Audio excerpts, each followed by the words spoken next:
La loi d'amnistie est approuvée, a annoncé le président de l'Assemblée nationale à l'issue du vote.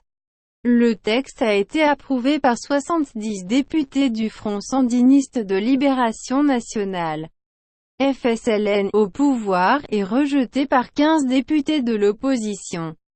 La loi est en faveur de toutes les personnes qui ont participé aux événements intervenus à partir du 18 avril 2018, quand ont éclaté des manifestations contre Daniel Ortega et sa femme et vice-présidente Rosario Murillo, y compris celles qui sont actuellement privées de liberté.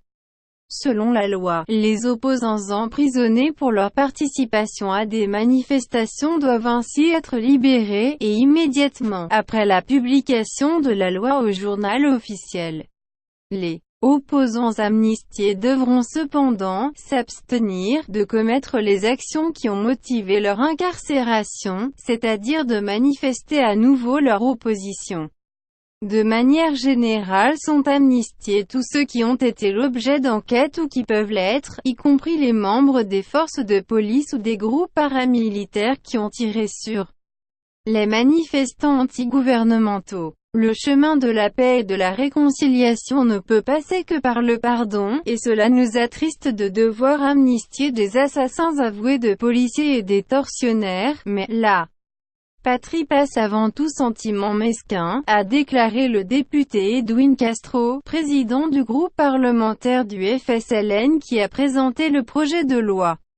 De son côté, la coalition d'opposition Union nationale bleu et blanc, UNAB, regroupant plus de 70 organisations d'opposition, a dénoncé une loi d'amnistie qui a pour but de couvrir les crimes que le gouvernement a commis avec ses institutions, structures partisanes et paramilitaires.